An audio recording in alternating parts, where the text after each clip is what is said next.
Bueno, bienvenidos. Seguimos en este video donde estamos viendo la vida de Josué, que significa Jehová salva, Jehová salvación. Y habíamos llegado ya al capítulo, estamos entrando en el capítulo número uno, que lo titulamos aquí La promesa y la comisión de Josué.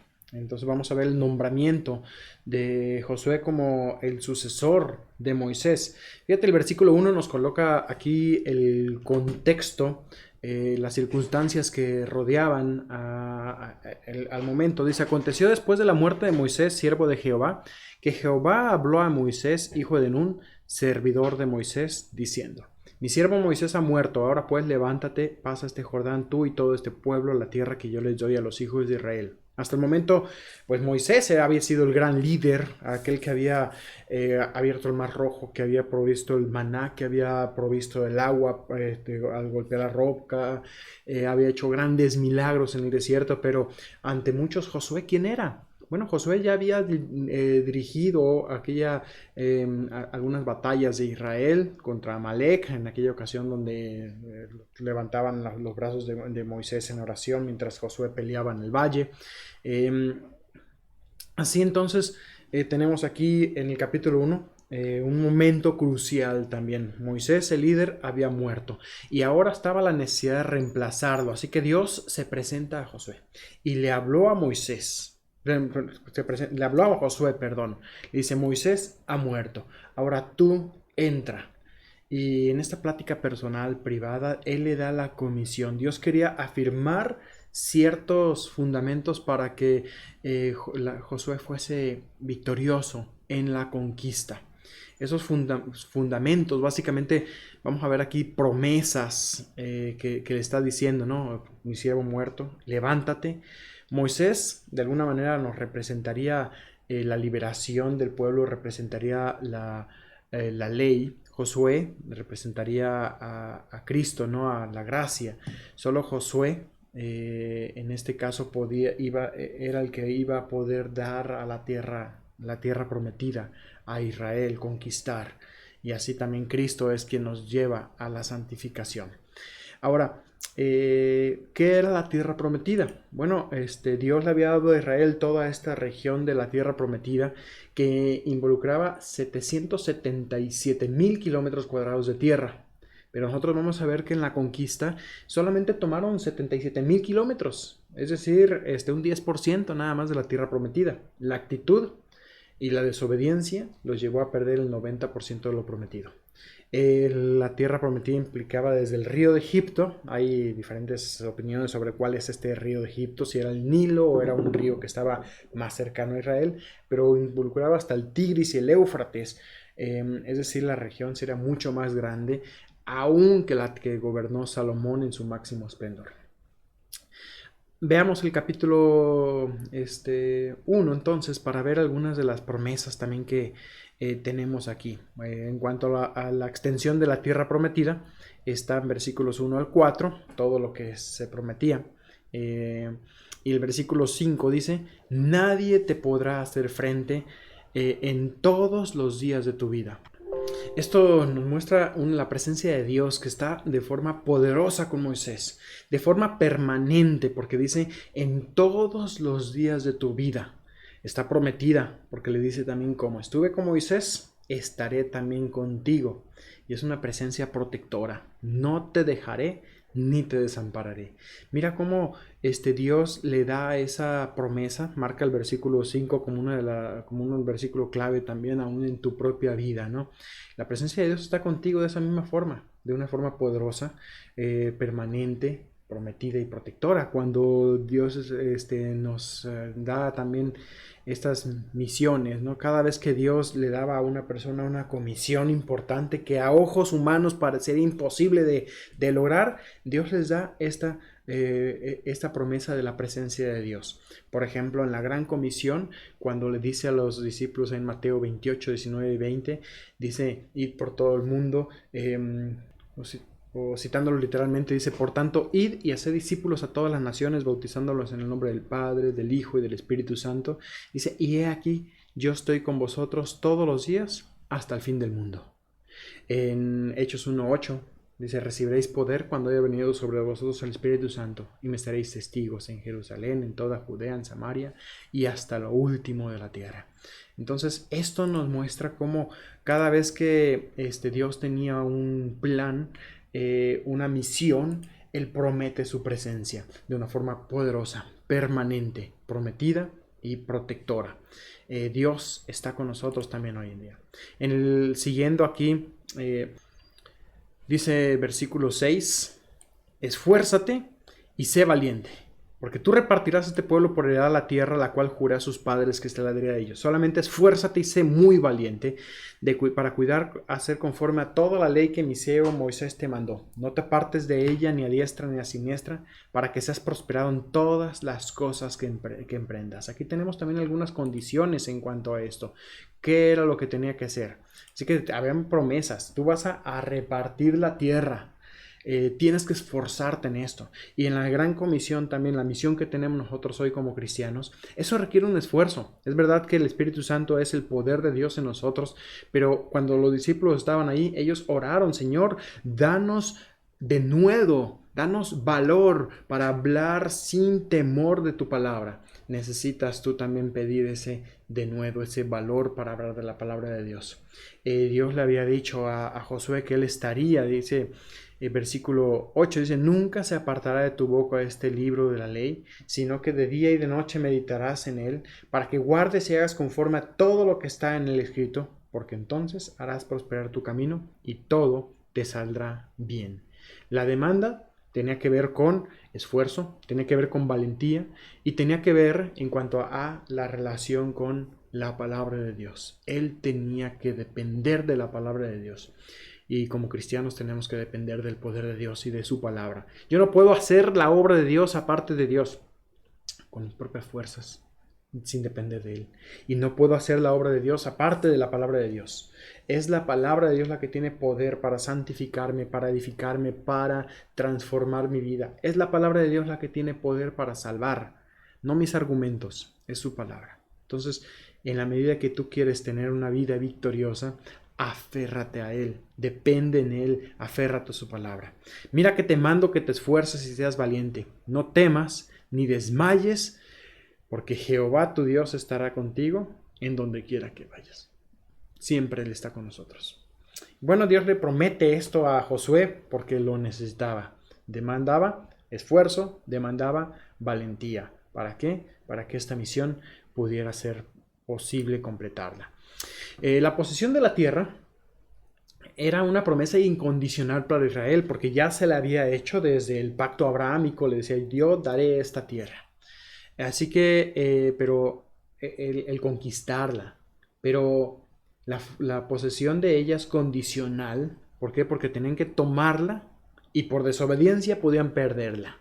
Vamos a darnos cuenta cómo el Dios en el pacto mosaico les había dicho también que si ellos obedecían serían arraigados en la tierra, pero si ellos desobedecían serían esparcidos a todas las naciones. Y ahí vamos a llegar nosotros en esa historia también dentro del estudio de libros históricos a ver cómo Dios cumplió no solamente sus promesas de bendición, sino aún sus promesas de qué pasaría si ellos no obedecían. Bien, vamos a ver el siguiente mapa para ver algo de los versículos 11 y versículos 12. Leo, dice, en el versículo 12 dice, también habló Josué a los Rubenitas y Galaditas y a la media tribu de Manasés. ¿Quiénes eran ellos? Bueno, tenemos aquí estas 2.5 tribus que según leemos ahí en Números 32, en Deuteronomio 3, ellos se habían decidido quedarse del otro lado del río de Jordán. Las tierras que ellos eligieron tener, aquí tenemos la media tribu de Manasés que ocupó esta región, Gad y la tribu de Rubén. Se quedaron del otro lado del río Jordán. ¿Por qué? Porque decían, bueno, nosotros tenemos muchos muchos ganados, esta tierra es ideal para nosotros, así que ellos eligieron quedarse en esta región. Lo recordamos y hay vamos brevemente, leo, por ejemplo, en Números, dice Números 32, el versículo, no voy a leer todo el pasaje porque es largo, lo pueden hacer ustedes. Dice, vinieron Moisés y dijeron, vinieron a Moisés y dijeron, edificaremos aquí majadas para nuestro ganado y ciudades para nuestros niños. Nosotros nos quedamos acá, vamos a acompañarles, nos vamos a armar e íbamos con diligencia delante de los hijos de Israel hasta que los metamos en su lugar. Es decir, ellos se comprometieron a acompañarles en la batalla. Y así fue entonces que se quedaron de este lado o del otro lado del río Jordán. Ahora, aquí la cuestión es que esto fue correcto. Bueno, era parte de la tierra prometida, era parte de lo que incluía la tierra prometida, pero el hecho de quedarse de ese lado del Jordán y no entrar al otro lado del río, a conquistar la tierra y morar allí en el corazón de la tierra prometida, los expuso. Aquí está la pregunta, ¿era la voluntad divina estar de este lado?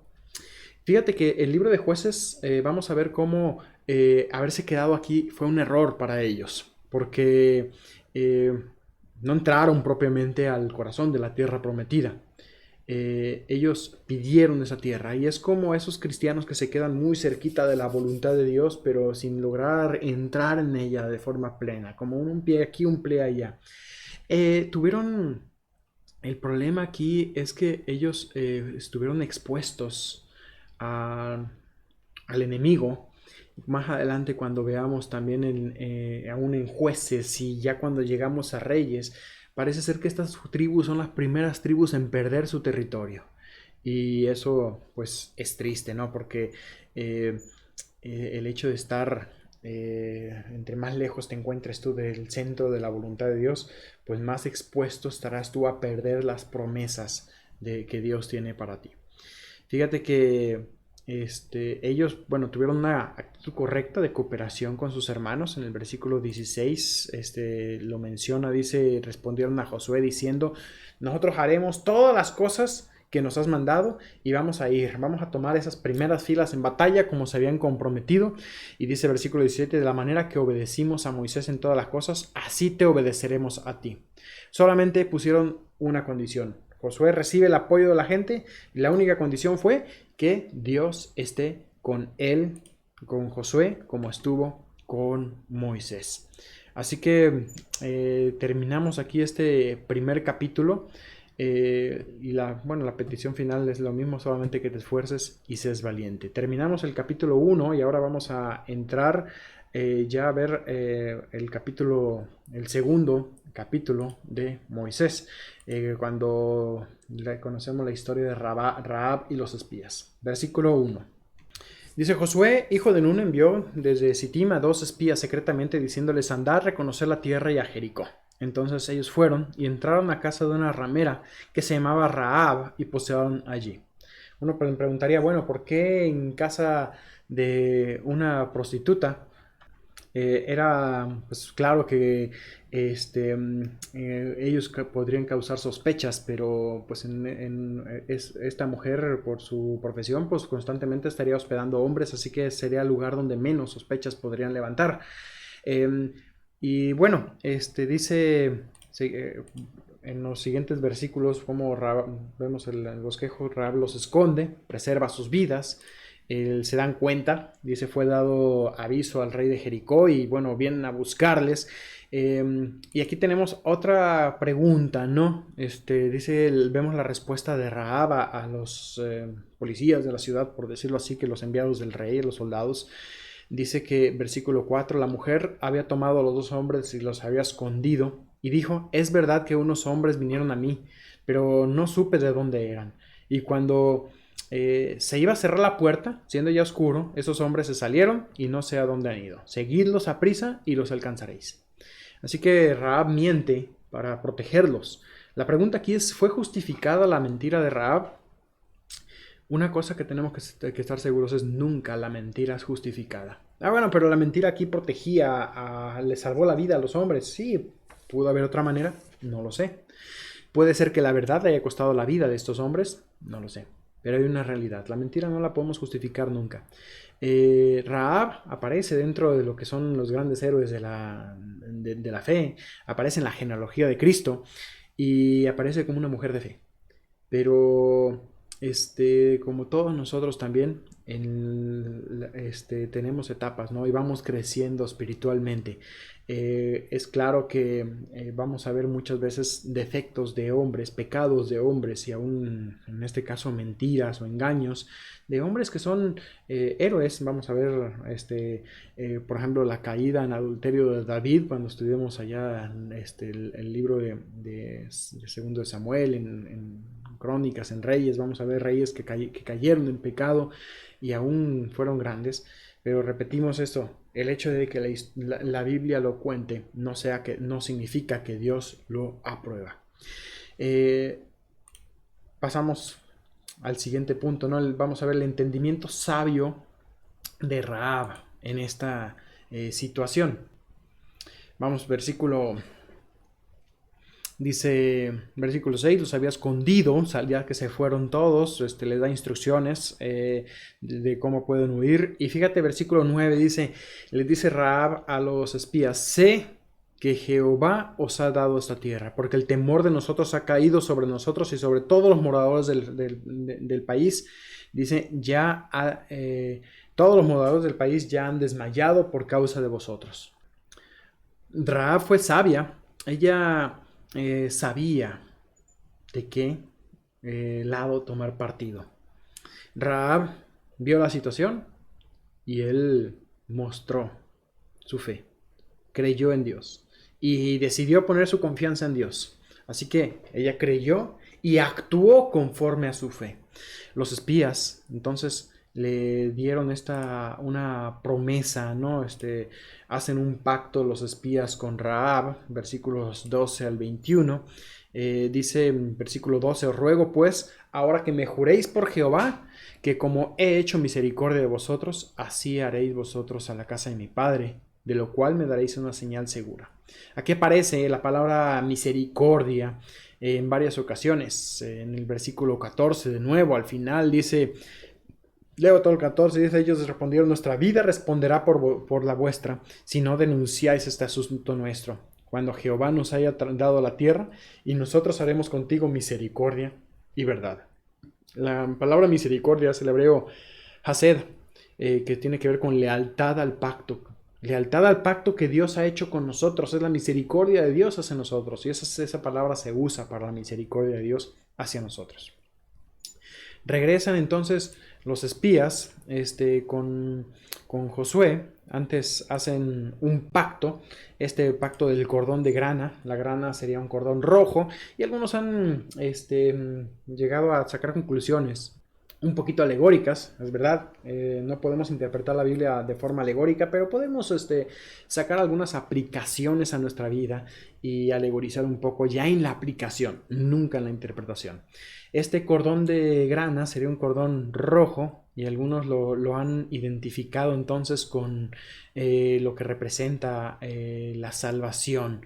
Versículo 21 dice: luego los despidió y se fueron, y ella ató el cordón de grana, ese cordón por el cual los había descolgado, a la ventana. Y ese cordón marcaría la parte de la ciudad o la parte del muro donde moraba Rahab. Recordemos que los muros fueron derribados, y Dios, aún respetando ese pacto de los espías, preservó la vida de Rahab. ¿Cómo lo sabemos? Porque ella sobrevive, ella es parte del linaje de Cristo, así que esa sección del muro se mantuvo en pie, porque Dios respetó ese pacto. Versículo 22, entonces los espías llegan y traen el informe a Josué. Dice, llegaron al monte, versículos, estuvieron 3 días ahí, volvieron los que perseguían, no los hallaron. Y volvieron los dos hombres, descendieron al monte, versículo 23, y contaron todo lo que había pasado. Contaron evidentemente toda la situación con Rahab, y dijeron a Josué: Jehová ha entregado toda la tierra en nuestras manos, y también a los moradores del país. Ellos desmayan delante de nosotros. Qué contraste, ¿no?, con aquel informe de los espías que había mandado Moisés desde desde Cades Barnea, cuando regresaron de los 2 espías, 10 dando malas noticias, diciendo son ciudades amuralladas hasta el cielo. Acá estos espías les dijeron, ellos están temblando por causa de nosotros. Dios había mandado ya su temor delante de ellos. Entonces la tierra estaba preparada para ser conquistada. Capítulo 3. Pasamos ya a el siguiente capítulo, el cruce del río Jordán. Vamos a ver aquí primero la organización para cruzar, una consagración para cruzar, cómo el pueblo se tenía que preparar para tomar o adquirir la tierra prometida, y vamos a ver también el cumplimiento de la promesa de Dios al cruzar. Fíjate, en el versículo 1 al 3, bueno, Israel llega, se posiciona ahí al lado del Jordán, estuvieron 3 días, esos 3 días fueron para prepararse. Dice, mandaron al pueblo diciendo, cuando veáis el arca del pacto de Jehová vuestro Dios y los levitas sacerdotes que la llevan, vosotros saldréis del lugar y marcharéis en pos de ella. Así que primero iba a ir el arca. La indicación era marchar en pos del arca. El arca siempre ha representado la presencia de Dios. Y ellos tenían que marchar en pos de la presencia de Dios. El propósito para marchar detrás del arca, dice aquí, era para saber el camino por donde deberían ir. Si Dios va adelante, yo voy siguiendo, voy a saber ese camino. Se les ordena tener una distancia alrededor de 2000 codos, dice en el versículo 4, dice, entre vosotros y ella haya distancia como de 2000 codos, no os acercaréis a ella. Estos serían como alrededor de 900 metros, si nosotros calculamos estos, casi 1 kilómetro de distancia, estamos hablando de bastante distancia, apenas se podría ver a lo lejos el arca. Y bueno, fíjate que el cruce en esta ocasión fue distinto que como cruzaron el Mar Rojo. Cuando cruzan, porque hay 2 cruces importantes que a veces he notado que algunas personas las confunden. El cruce del Mar Rojo, ellos pasaron, Moisés abre el mar y entonces cruzan. Ahí no va el arca todavía, no es construida. Cruzaron con el agua como muro en ambos lados. Y ahora tenemos el cruce del río Jordán, que es parecido en el sentido de que el agua se detiene como en un montón, pero ahora está el arca. Ahora va el arca. Tienen aquí, aquí bajan los sacerdotes, se mojan las sandalias y entonces se detiene el agua. Entonces hay una diferencia. Aquí los sacerdotes son los que, o el arca es la que detiene el agua, mientras que allá fue Moisés mismo. Versículo 5 dice Josué, versículo 5, y Josué dijo al pueblo, santificaos, porque Jehová hará mañana maravillas entre vosotros. Fue muy parecido también cuando decía, estad quietos, le decía Moisés al pueblo antes de cruzar el Mar Rojo, estad quietos y ved la salvación que Dios proveerá.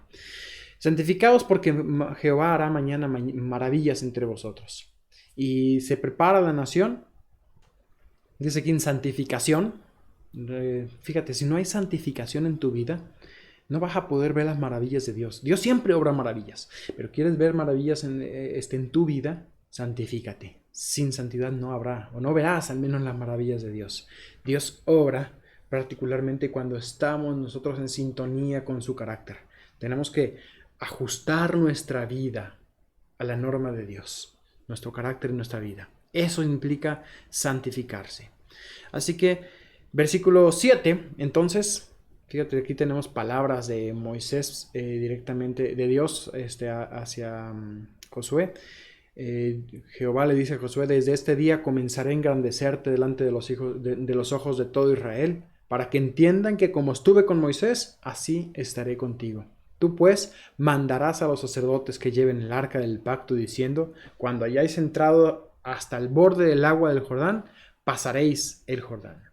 Así que las cosas ocurren como se pronosticaron. versículo 15, cuando dice en el versículo 15, cuando los que llevaban el arca entraron en el Jordán y los pies de los sacerdotes que llevaban el arca fueron mojados a la orilla, tuvieron que dar pasos de fe, ver el río, que no se podía, si bien no era un río enorme, demasiado profundo, pero cruzar a un pueblo de varios millones de personas sería complicado.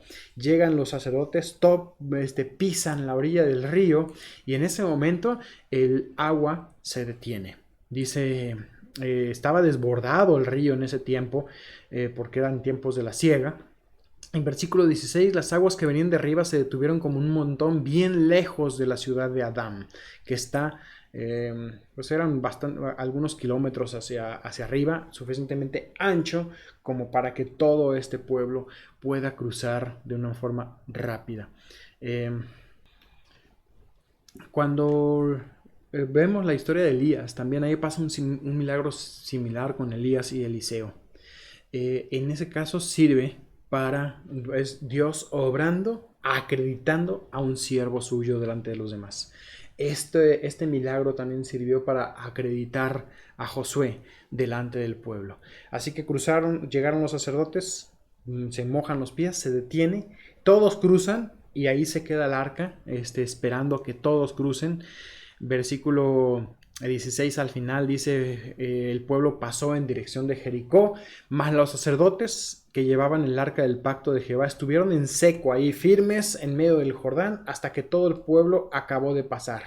Y entonces ya termina de pasar el arca. El Dios estuvo ahí deteniendo esas aguas hasta que el río, hasta que todo el pueblo pasó, y entonces el río vuelve al caudal original, y se vuelve a llenar.